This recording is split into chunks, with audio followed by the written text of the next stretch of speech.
You're tuned into the Spot Up Pod, the official podcast of the Spot Up Shot newsletter. I'm your host, Paul Garcia. Welcome back to another episode of the Spot Up Pod. Thank you for taking some time to listen to this episode of the Spot Up Pod. So I want to go back to the last four games for the San Antonio Spurs since I last recorded an episode.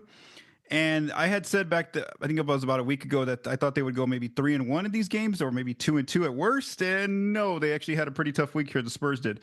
So let's go to Tuesday. The Spurs are on the road at Phoenix. This is a pivotal game in their NBA Cup quest. So what the game circumstances were: if the Spurs won, they would have locked up Group B and moved on to the knockout rounds. However, if they lost, it pretty much eliminated them from moving on to the knockout rounds. There was all these different circumstances in play that had to go their way that were very tough. And unfortunately for the Spurs, their three ball really, went ice cold at the worst point of the season on this night in Phoenix. So they end up losing by 11 points in Phoenix. I do want to say the Suns were favored by 7 points, so it's not like a shocker that they ended up winning this game. The Suns, they were at home. They had all three of their core players, KD, Devin Booker, and Bradley Beal available, even though KD did get hurt in this game and he didn't return. But still, Phoenix basically controlled throughout the game.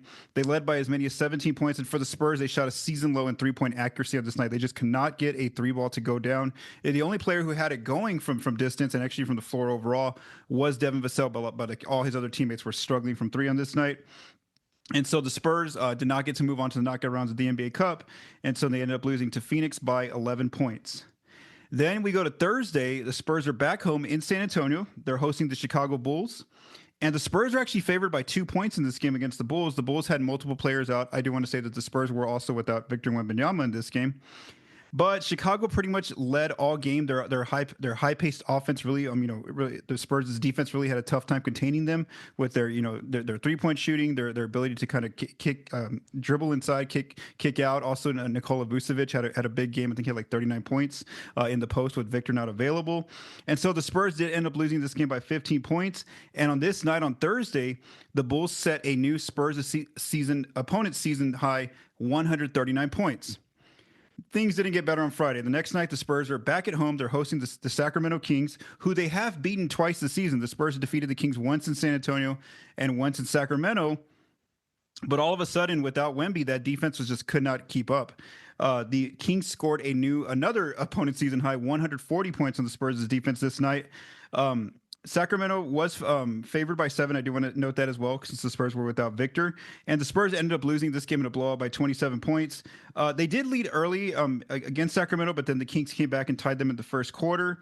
And then, like I said, the Kings led by as many as 27 points. So the Spurs, as of Friday, they were on a 3-game losing streak, which was their longest losing streak so far this season. And then on Sunday, the Spurs finally got some good news here, where they actually picked up a win. So on Sunday, December 8th, they were hosting the New Orleans Pelicans, who are without multiple players. They've been just ravaged by injuries this season. The Pelicans have been. And the Spurs were favored by 7, so they were expected to win this game. But it wasn't an easy game for the Spurs. Both teams kind of battled throughout. The largest lead for San Antonio was 11. The largest lead for New Orleans was 8. And basically in crunch time, the Pelicans kept fighting back. They actually took a 2-point lead in crunch time. CJ McCollum got a floater to go in. And it was Wemby who stepped up for the Spurs. He hits a pick-and-pop 3 to put them ahead by 1 point. Then the Spurs get a stop. Wemby gets fouled, goes to the free throw line, knocks down both critical free throws. Then Spurs get another stop. Wemby gets fouled again, and then he knocks down another to 2 free throws. So basically, Wemby scored the last 7 points for San Antonio in crunch time to help the Spurs hold on for a 5-point win against the Pelicans. And so so that was their only win of the week. Like I said, it wasn't what was expected for them. So basically, Vegas thought that the Spurs should have gone 2-2. Instead, they actually struggled here. They went 1-3 with that only win coming in against New Orleans. And so overall, where are they through 24 games? They are now 12-12 overall, so 500 team again out west, and they are 11th out west. So still kind of right there in that play-in range, knocking on that door. They're not too far away from some of those teams who are in front of them. So one thing about the New Orleans game was that, unfortunately for the Spurs, they sustained multiple injuries throughout this game to different players in their core lineup. So first, Wemby actually hurt his back a little bit. It looked like he hurt his back, that he had previously had that injury, so he actually left to the locker room. The team didn't roll him out for the game in the first quarter, so then he actually comes back in the second quarter and finishes out the game. Stephon Castle also got hurt, where he was trying to go for a loose ball with who was it, Jeremiah Robinson Earl of the Pelicans, and he kind of like looked like he got his shoulder kind of tied up there. So Castle ends up going to the locker room as well in the second quarter, but he eventually returns as well and finishes out the game. So that was good news for the Spurs that Wemby and Castle were able to come back. But Zach Collins got hurt, a lower back injury in the first quarter, early in the first quarter. In his minutes, he tried to contest an inside attempt, and he kind of fell on his back. And so Zach ended up going to the locker room, and then he never returned. The Spurs ruled him out for the rest of the game. And then Keldon Johnson got hurt in the second quarter, where it was a non-contact injury. He was kind of just standing on the baseline when the play wasn't in motion, and he kind of just had a left calf strain. Spurs acting head coach Mitch Johnson after the game did say that, initially the team thought it was a cramp, but that he didn't really have any more details after the game. So again, we'll kind of see what happens. And then I haven't really discussed this on the Spot Up Pod, but Tre Jones also got hurt recently a few in one of the games where he hurt his left shoulder kind of on an illegal screen by one of the defenders for another team. And so Jones, Mitch Johnson mentioned, is going to be out for multiple weeks or a few weeks, he said. So that's kind of the topic there, is just more so the injuries that the Spurs have sustained. Again, because the team is off for 4 days straight, we don't really know the situation with Zach and Keldon, how significant those two injuries are. Maybe they're just, maybe they can be day-to-day kind of injuries. We haven't really got an update. I know the team will probably be practicing this week, so we might get an update. If not, we'll have to wait till Friday when they get back into playing games against the Portland Trailblazers. But again, they are going through an injury bug right now. The Spurs are, to multiple players in the core roster. Also, this past week, the Spurs, I just want to go through some news and notes about some different awards for some different Spurs players. Before I get into some of the league awards that were handed out, I want to talk about one player on the Spurs who made a huge, not really award, just a milestone in his career, and that was Chris Paul. On Sunday against the Pelicans, Paul basically entered that game. He needed 3 assists to pass Jason Kidd, who is second in all-time assists. John Stockton is number 1 in that category, and so that was kind of what the anticipation going into the game was. Was Paul going to break that record? And sure enough, he did. Basically, he didn't get any assists in the first quarter, but in the second quarter, early on, Keldon Johnson before he got hurt. He got a floater to go in. Then Paul found Harrison Barnes in the corner for an open 3, and Barnes hit the 3. So now Paul was just 1 assist away from getting the record here. And so sure enough, on an inbounds play, he kind of just throws the ball into Victor. Victor's deep from 3. He shoots that ball, and it goes right in. And so there it was. Paul got to that new assist record, which was 12,092 assists to pass Jason Kidd. So he's now second all time in assist. And it's just the player who leads there is John Stockton. But again, it was a big milestone for Chris Paul.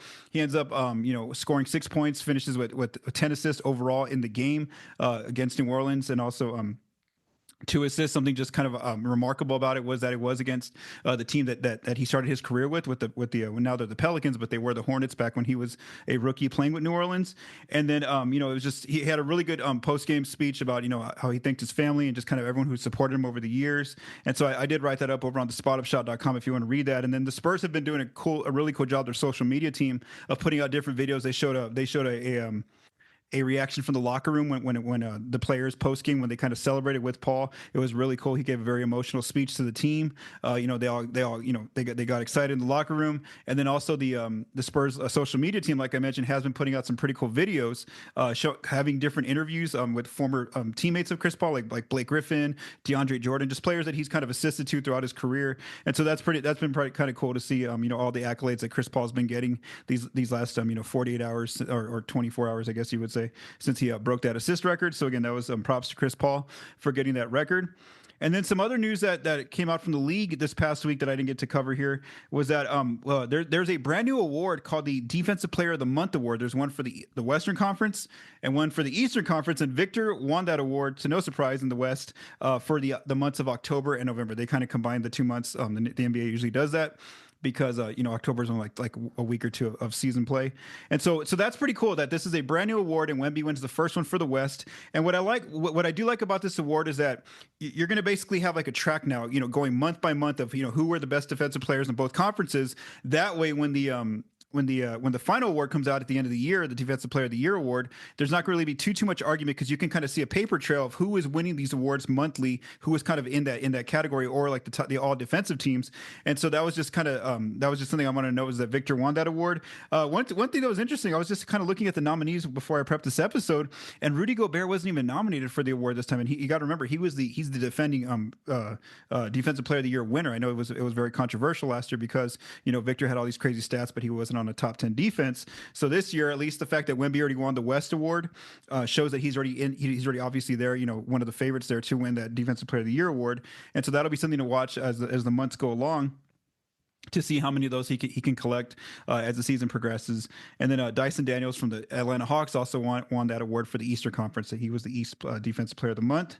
Then as far as nominees, the Spurs had two different nominees in different awards for the month of October and November. Stephon Castle, the rookie, he was a nominee for the Rookie of the Month. So he didn't win it out west, but he was a nominee. So that's a great sign that he's getting some recognition from the league. And so now, of course, we'll see if he has a good month of December. If he can try to win it for this month, we'll find out in January. And then also Wemby was a nominee for the Western Conference Player of the Month and for October, November. So that's notable because as I've kind of talked about here on the Spotapod, Wemby hadn't been a nominee in any of the weekly awards. So I was kind of wondering if, how much is the league taking notice? And sure enough, he did get that recognition there, at least being a nominee for the award. I remember that Harrison Barnes won the weekly award a few weeks ago here for the Spurs. So again, that was just some quick news and notes discussing different awards for different Spurs players.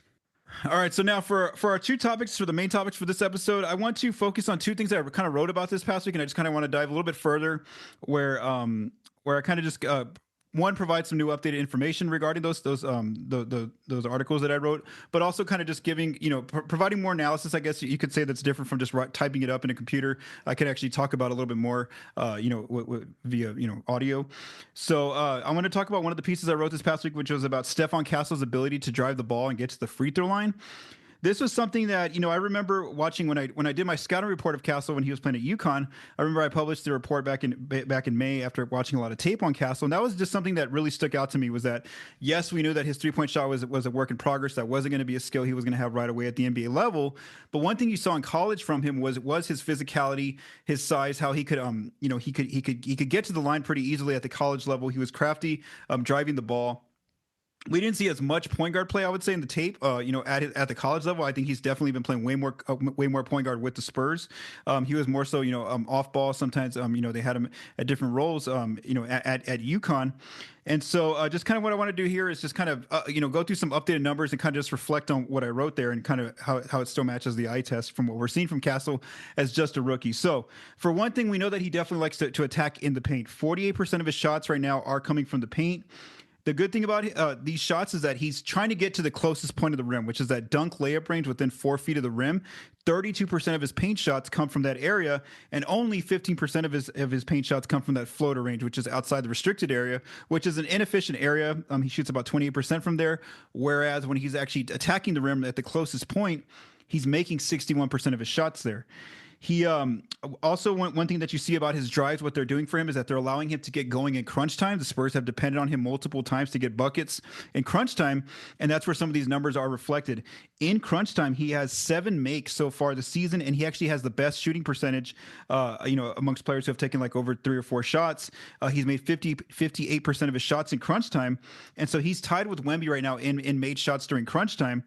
And from the free throw line, he was actually leading the team with 5 of 6 made free throws. He and Keldon Johnson had 5 made free throws, but then Wemby actually passed him up yesterday when he had those 4 free throws in crunch time in a row that he made. So he's basically second behind Wemby and getting to the free throw line in crunch time and also making shots, making free throws.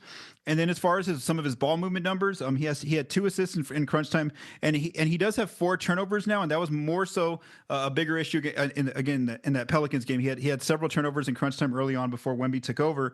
And again, before, when I had written this article, he was actually that number was a little bit lower there. But again, it's showing that his driving ability is having a big impact, especially in one of the most crucial times of the game, which is crunch time, where the Spurs are very good this year. They're actually 6-3 in crunch time right now. They are tied for third in crunch time winning percentage with the Boston Celtics. And again, Castle has been part of a lot of those games. He's only sat out of one crunch time game, and so the Spurs is, you want to give some credit to him. I know Chris Paul's there, providing that veteran leadership, making sure that the players don't kind of fall apart there. Harrison Barnes as well. You got Victor stepping up, different players, Keldon Johnson, Devin Vassell has been in crunch time games. But again, Castle has been a big part of that. You have to give the rookie some credit there.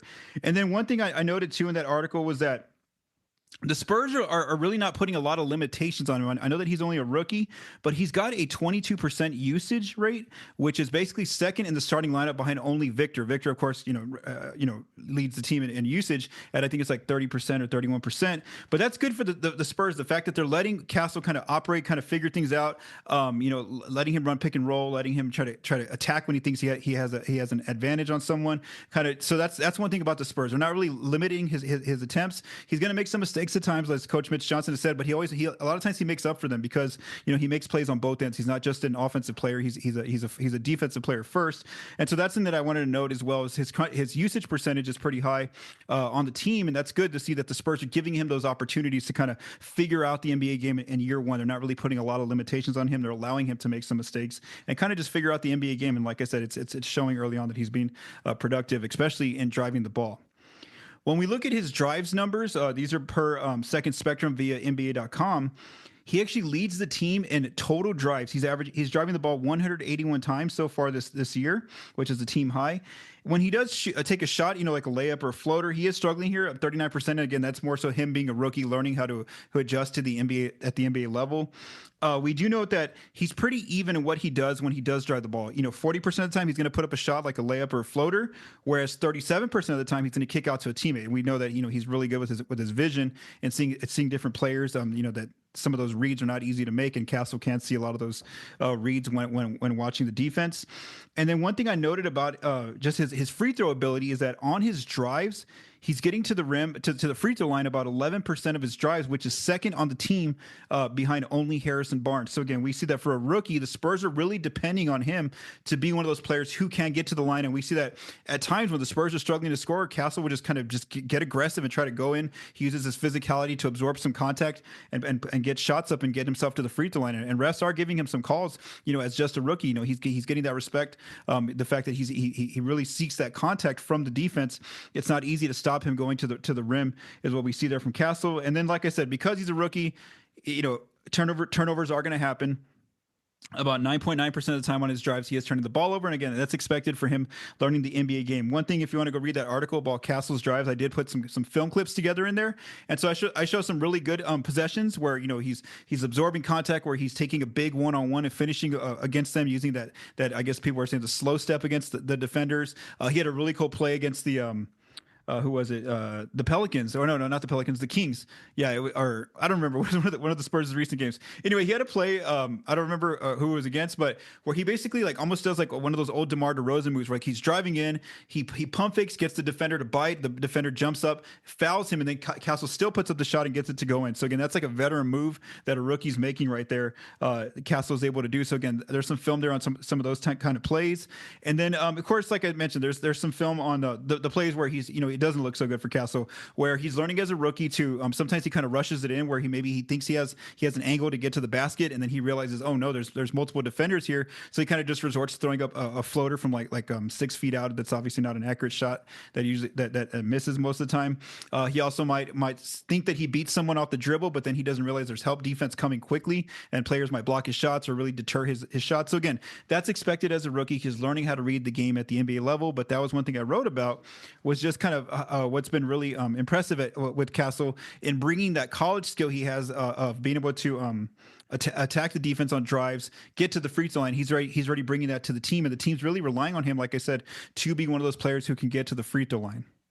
All right. So the other piece that I wrote this past week, if you want to go read it over on the spotupshot.com, is I wrote a question that was one. It was more prevalent, I guess you would say, at when the Spurs were on that 3-game losing streak, because it's obviously easier to find more things to diagnose about, what is the issue with why they are losing.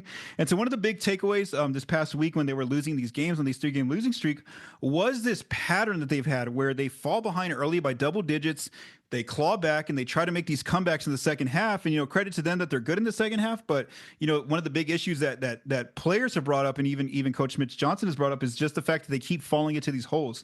I remember it was Chris Paul who specifically called out the first quarter, where he was like, he had multiple interviews where he's like, for some reason, all the analytics say it, that like, we're really good in the third quarter, but we're just not. We struggle so bad in the first quarter. And that's kind of something that Paul's mentioned multiple times after games when the Spurs lose. Coach Mitch Johnson was asked about it and kind of talk about his response. And even Devin Vassell recently, when the Spurs, I think they lost to the Bulls or someone, where he basically said that it gets tiring on the team, to constantly try to come back from being down to 10, 15 points. It gets tiring. You get worn out by it. They got to find some way to start off games better and not get themselves in holes. So let's talk about these holes that they're getting in, and it mainly does come back to the first quarter. So on offense, the Spurs are 28th in first quarter offense, so obviously they're struggling there. On defense, they're 29th, so their really good defense is all of a sudden it's just not there in the first quarter. They're struggling out of the gate, and so that means that their net rating in the first quarters is a minus 15.9 points per 100, which is 29th. So obviously, the first quarter is their worst quarter during a game. So their best quarter is the third quarter. They're outscoring opponents by 13.4 points per 100, which is third best in the league. Then their next quarter that's pretty close is the fourth quarter. They were actually winning this quarter before the 3-game losing streak. They were up. They had a positive net rating in the fourth quarter, but then when they started going on that losing streak, they started to lose some of those fourth quarters. So their net rating right now in the fourth quarter is barely a minus 1.7 points per 100, which is 18th. So again, barely there. If they get a few more wins and start getting some better play in the fourth quarters, they might be able to flip that again and get it back to a winning quarter for them.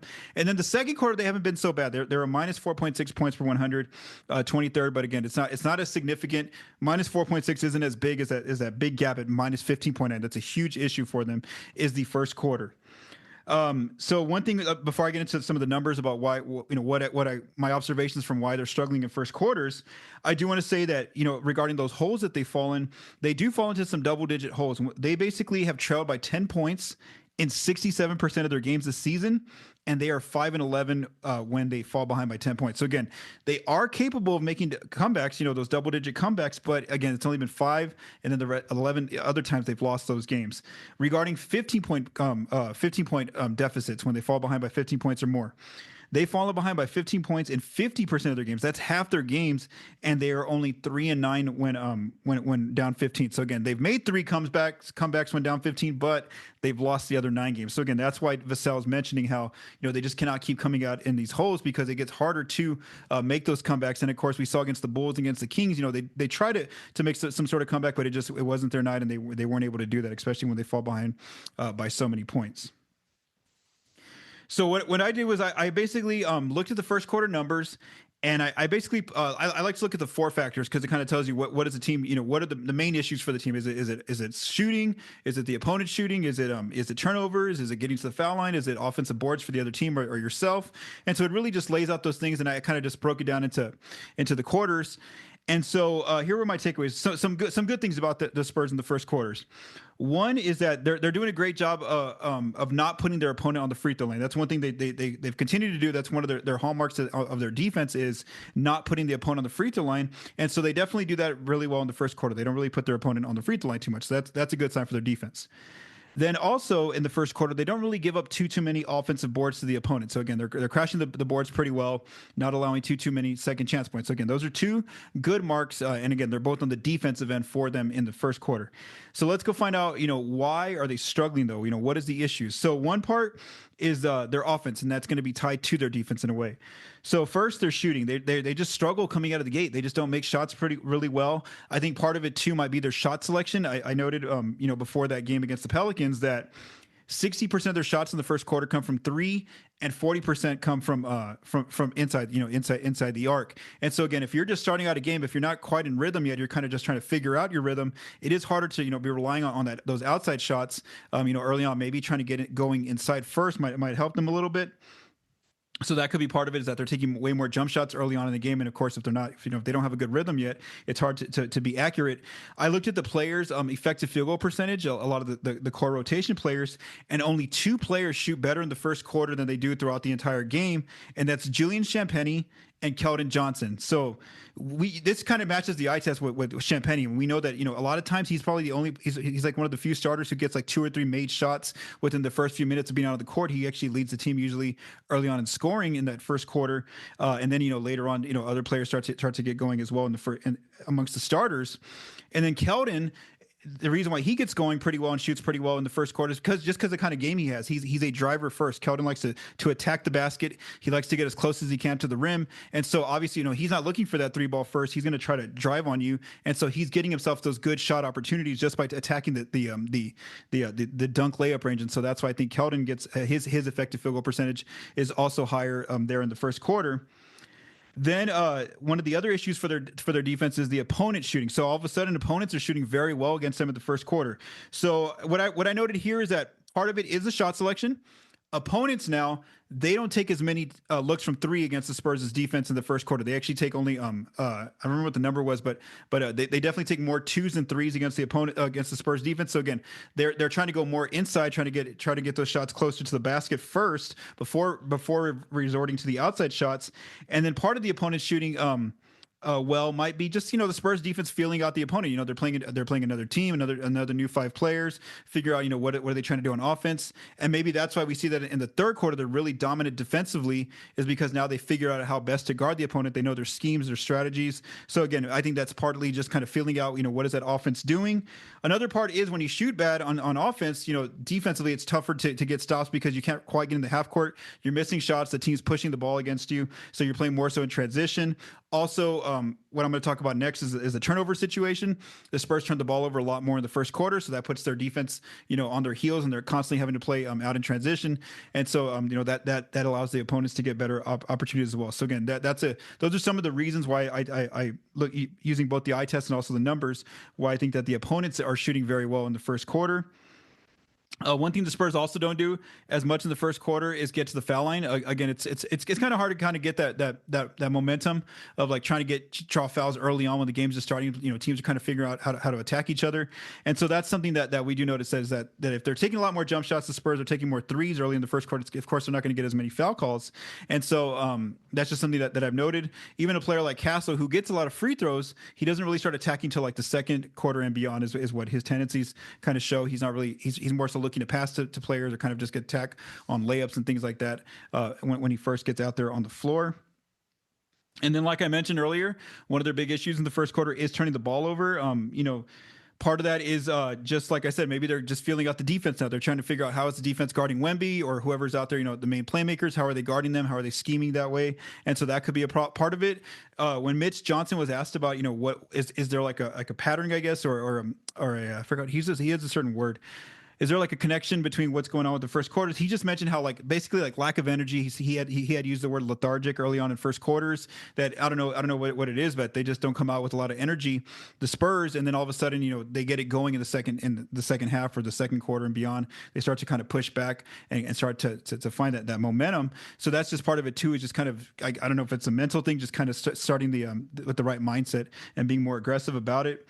And then the last thing is just they don't get a lot of second chances, a lot of offensive rebounds in the first quarter. So again, the fact that they're missing a lot of shots means that there's opportunity there to get some different boards, offensive boards for second chances, but they don't quite crash the offensive glass. I do want to note that now that Jeremy Sohan's back, in the lineup, even though he's not starting, he could be a big help there on crashing the offensive glass, because we do see that early on in his first few games back from injury, he's already crashing the offensive glass like crazy, just going in and getting different boards, because a lot of times his defender doesn't guard him because they leave him open from 3. So he's really good about seeking out the offensive board. Sohan is, and so maybe he's going to start helping that number come up for the Spurs in getting offensive boards. And so basically, again, it's a lot of different factors. It's kind of tough to just diagnose, one big issue of why they struggle in first quarters. So I just narrowed it down to things that they kind of control. The Spurs do, if they can see if they can maybe improve on these things. So the things that they control is they control their defense. Obviously, they can figure out how, what kind of aggression level they want to play with defensively. How do they want to set the tone, their communication. So that's something they can kind of control is their defense. They can also control their turnovers. That's one part we've seen that they have been able to control it, where they've had some bad turnover nights, and then the next night they can kind of get it down to 8 13 turnovers, very, very low numbers. Also, the aggression on the offensive glass is something they can control, about just being more aggressive about attacking the offensive glass.